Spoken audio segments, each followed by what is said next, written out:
Olá, professores e professoras, sejam muito bem-vindos e bem-vindas a mais um planejamento de aula de programação. Eu sou a Isabela Soares, eu sou formadora aqui na Start by Alura e eu vou fazer minha audiodescrição. Eu sou uma mulher de pele clara, eu tenho cabelos castanhos curtos e cacheados, eu tenho olhos verdes e hoje eu tô vestindo uma blusa de frio bege. E eu não tô sozinha nesse momento de hoje eu tô muito feliz em dividir esse planejamento de aula com a Nick. Tudo bem, Monique? Oi, Isa, tudo bem? Olá, professores, eu sou a Monique Caldeira, eu também sou formadora aqui na Start by Alura. Eu sou uma mulher de pele clara, cabelos castanhos, curtos e cacheados, tenho olhos castanhos, e hoje estou vestindo uma camiseta cinza, né? E eu estou muito feliz em fazer parte desse planejamento de aula com você, Isa. E no planejamento de aula de hoje, né, a gente vai falar um pouco sobre inteligência artificial na educação, né? Conceitos e aplicações. E, Isa, o que é esperado, né, que o professor saiba ao final desse planejamento de aula? Boa, Nick. Então, ao final desse planejamento de aula, professores, é esperado que vocês conheçam os tipos de inteligências artificiais e como que elas estão presentes no dia a dia de vocês e como vocês podem utilizar a inteligência artificial generativa para criar artefatos para melhorar o seu dia a dia como educador. E aí, para isso, a gente vai deixar alguns questionamentos aqui para você ir refletindo. E se a inteligência artificial virasse sua aliada em sala de aula? Onde será que ela poderia te ajudar? De repente, você pode utilizar, como que eu posso, utilizar então ferramentas de inteligência artificial para me ajudar, independentemente das especificidades da minha turma? Como que eu posso potencializar meu trabalho com ferramentas de inteligência artificial? E como será que seria ter um copiloto no planejamento, no feedback e até na personalização do conteúdo para os estudantes? A gente vai responder essas perguntas para vocês ao longo desse planejamento, mas por enquanto a gente vai ficando por aqui.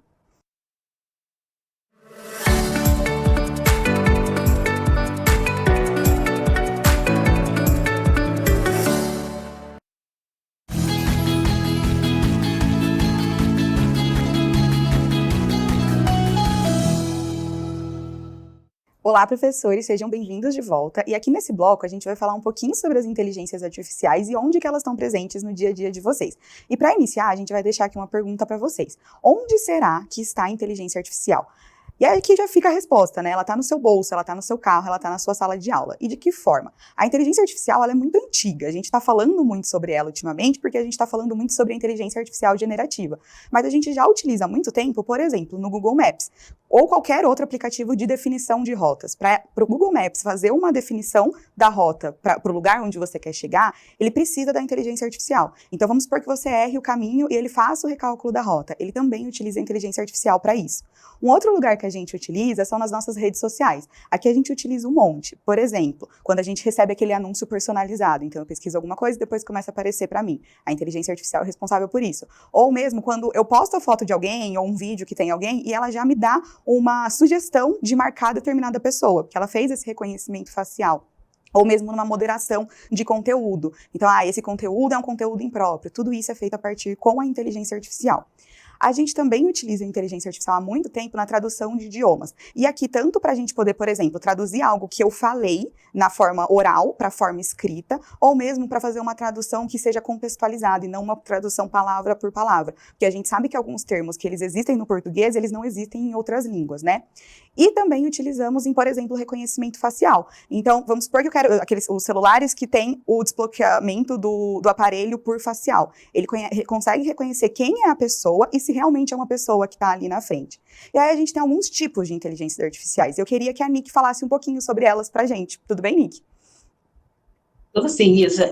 De um modo muito simples, né, a gente pode dizer que nós temos a IA, né, a inteligência artificial preditiva, que ela prevê, né, enquanto a inteligência artificial generativa, ela vai criar e ela vai gerar conteúdo também. E quando a gente fala, né, de inteligência artificial preditiva, podemos falar que ela analisa dados para prever comportamentos ou resultados, né? Por exemplo, quando entramos em um streaming de filmes, escolhemos um filme, série, documentário para assistir, e aí da próxima vez que a gente entra novamente, né, nesse mesmo streaming, ele dá alguma sugestão para a gente baseado no que a gente viu anteriormente, né? Então tem uma certa semelhança entre os títulos que foram escolhidos. E já a inteligência artificial generativa, ela vai criar algo novo com base em dados e padrões, tá? E aqui a gente pode utilizar a IA para gerar textos, imagens e até mesmo músicas, né, se a gente quiser. E para isso a gente cria os prompts que é uma instrução, né, que nós damos para a nossa IA generativa, e ela retorna para a gente uma resposta, né, com base nos padrões e conhecimentos que ela já tem.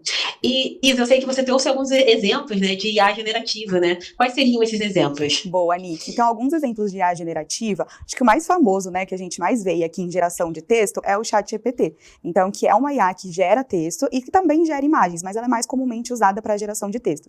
A gente também tem o Maritaca. O Maritaca é uma inteligência artificial brasileira. E, professores, vale lembrar que vocês também têm acesso ao Copilot, que também é uma inteligência artificial que vocês têm acesso, que vocês podem utilizar no dia a dia de vocês. A gente também tem algumas inteligências artificiais generativas que faz a geração de imagem. E aqui a gente trouxe 2 exemplos para vocês, o Ideogram e o Canva. O Canva tem essa possibilidade da gente utilizar a inteligência artificial para poder gerar algumas imagens. E aí a gente também trouxe exemplos de inteligências artificiais para geração de vídeo. Então aqui a gente trouxe o Runway e o Pictory, tá bom? E aí, a gente queria trazer aqui um pouquinho para vocês, deve estar se perguntando, mas tudo bem, e aqui na sala de aula, o que será que a inteligência artificial generativa pode fazer por mim? E aí a gente trouxe alguns exemplos. Então, imagine que você utilize dessas inteligências artificiais generativas para poder criar os planos de aula de vocês. Então, vocês criam prompts que pede para criar um plano de aula para uma determinada turma, e ele cria ali esse plano de aula. Ou para fazer as apresentações que vocês podem utilizar com os estudantes. Você pode gerar os tópicos e pedir, por exemplo, um slide sobre Revolução Industrial. Você também pode pedir para criar atividades. Então, a gente sabe que é muito importante que a gente crie atividades e exercícios para os nossos estudantes. Você pode pedir um prompt para que crie algumas atividades num determinado assunto. E também estratégias didáticas. Então, você pode falar, eu vou fazer essa aula, eu queria utilizar alguma metodologia ativa. Então, usar gamificação, sala de aula invertida, aprendizagem baseada em projetos, enfim, o N números de aprendizagem, metodologias ativas que a gente tem. Você pode pedir um auxílio para a IA generativa para te ajudar nesse processo. Aqui a gente trouxe um pouco de possibilidades para vocês e a gente volta daqui a pouco com algumas dicas, boas práticas para você, para o seu dia a dia.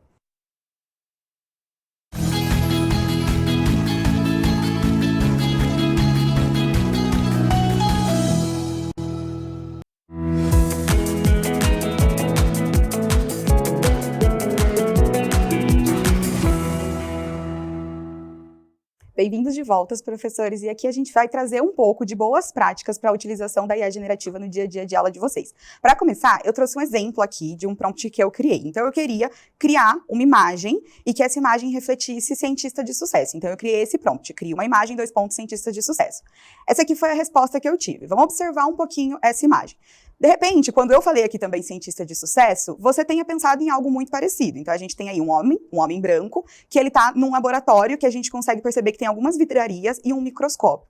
Quando a gente pensa em cientistas de sucesso, que a gente sempre viu na televisão, retratado em desenhos animados e tudo isso, a gente normalmente vê esse retrato, um homem usando jaleco e ele está sempre com o seu microscópio, com a sua vidraria. Isso porque a gente tem um viés, a gente já percebe, a gente já consegue criar uma imagem de um cientista de sucesso. E é muito importante trazer que a inteligência artificial generativa, ela aprende, ela cria padrões a partir de coisas que nós ensinamos para ela. Então, se a gente sempre ensina para ela que um cientista de sucesso tem essa imagem, né, desse homem branco que está com jaleco, ela vai me dar uma resposta dessa forma, porque ela reconhece um padrão a partir das palavras que eu utilizei no meu prompt e ela me dá uma resposta. Então, cabe a gente começar a especificar isso e tirar esses olhares enviesados que a inteligência artificial pode vir a ter.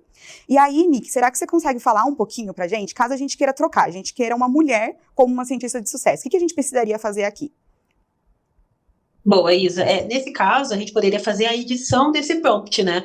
Para isso, basta a gente clicar naquele lapisinho, né, que fica dentro do prompt, e aí ele vai abrir a caixa para a gente poder editar. E vai aqui uma boa prática, professor. Caso você queira uma adaptação do prompt original, aqui no caso, adicionar o termo uma, né, para a gente criar uma cientista de sucesso, nós podemos simplesmente adicionar essa informação a esse prompt, né? Mas agora, caso você queira mudar totalmente o assunto, por exemplo, se você quisesse que o chat ele criasse convite de aniversário, né? Aí a sugestão é realmente você abrisse um chat novo. E no caso aqui, eu vou alterar o texto, né, para criar uma imagem de uma cientista de sucesso, para ser uma mulher agora. E quando eu enviei esse prompt como resposta, ele retornou para a gente uma imagem que está aqui aparecendo na nossa apresentação. O que a gente pode perceber aqui são muitos dos vieses que a Isa trouxe, né, anteriormente. Eu ainda tenho uma pessoa branca com jaleco em um ambiente de laboratório, né, mas agora eu deixei o contexto um pouco mais específico, né. Eu falei que eu queria uma cientista. E se eu desse mais informações para o chat, por exemplo, qual tipo de cientista é? trabalha com dados, que trabalha com matemática, ou é um cientista social, por exemplo, ele iria produzir imagens mais contextualizadas pra gente, né?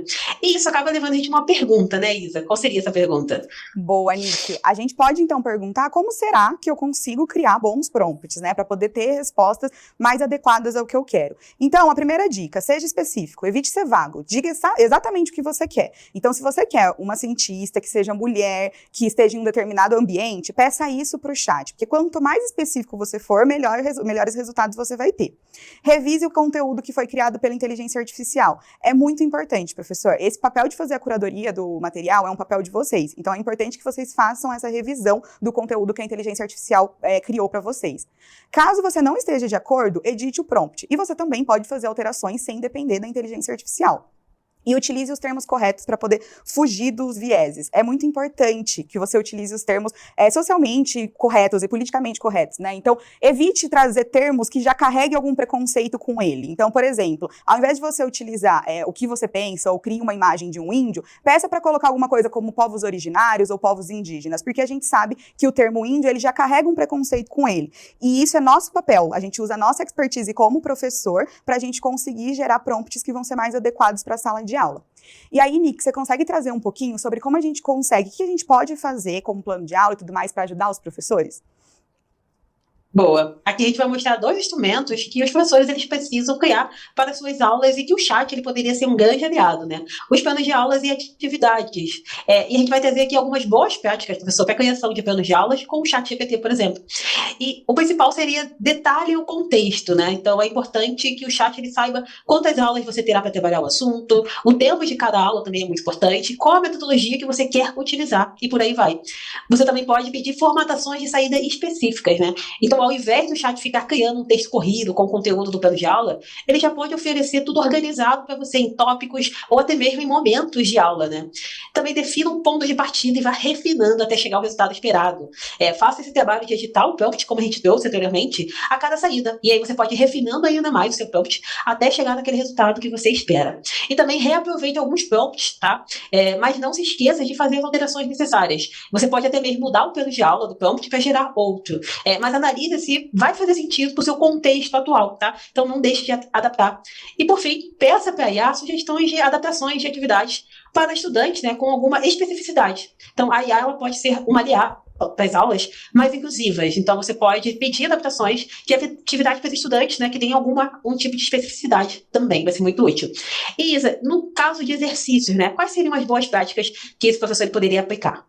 Boa, Nick. Então, no caso de exercícios, professores, uma primeira boa prática é que você utilize algumas técnicas, que é a one shot ou a few shot, para direcionar as respostas da inteligência artificial.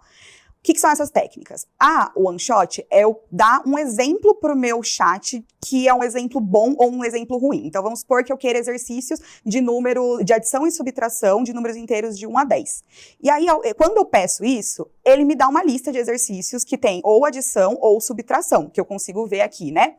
E aí, eu quero, na verdade, utilizar tanto adição quanto subtração nos meus exemplos. O que eu posso fazer? Eu posso usar essa técnica one shot, que é eu falar, olha, bom, é 5 menos 3 mais 9. Esse é um tipo de exercício que seria bom. E aí ele vai me dar uma lista de exercícios bons. Eu também posso utilizar a técnica few shot, que aí eu tenho vários, eu posso dar vários exemplos. E aí eu consigo colocar exemplos bons e exemplos ruins. E eu também posso dar um exemplo contextualizado, para que aí ele gere exemplos de exercícios contextualizados também. Outra boa prática é pedir para o chat criar um exercício por vez, ao invés de ficar pedindo para ele criar vários, porque aí tem menos chances dele errar. E, por fim, transformar habilidades que estão descritas na BNCC em itens avaliativos detalhados e com diagnósticos claros. Isso pode te ajudar bastante no seu dia a dia. E aqui, professor, para a gente ir encerrando, eu queria trazer alguns pontos importantes. A inteligência artificial ela é uma ferramenta muito rica e ela pode ser utilizada para potencializar o nosso trabalho.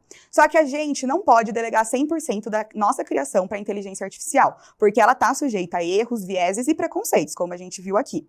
Então, é muito importante que a gente sempre tenha em mente que a inteligência artificial é uma máquina. Nós somos os seres humanos, então a gente precisa utilizar da nossa criatividade, da nossa experiência para apoiar os nossos estudantes. Nick, eu sei que a gente tem um conteúdo, né, sobre inteligência artificial. Você consegue falar dele rapidinho? Temos sim, Isa. Os professores eles podem ver mais informações na formação docente de inteligência artificial na educação, conceito e aplicações. E lembrando, professor, que essa é uma formação só para vocês, tá, professores? Para te apoiar em como utilizar a inteligência artificial no seu dia a dia de sala de aula. Por isso, não tem uma unidade para os estudantes, tá bom? E essa formação ela está na trilha geral, né, da formação geral. E é isso, hoje vamos ficando por aqui, mas a gente vai deixar o link para que você, do formulário de avaliação desse planejamento de aula, né? E é sempre bom lembrar, professor, que a sua avaliação é muito importante para que a gente sempre traga, né, conteúdos que façam cada vez mais sentido para a sua sala de aula. E eu queria agradecer, Isa, por ter participado desse planejamento de aula com você. Foi ótimo. Muito obrigada, Nick, e até mais, professores.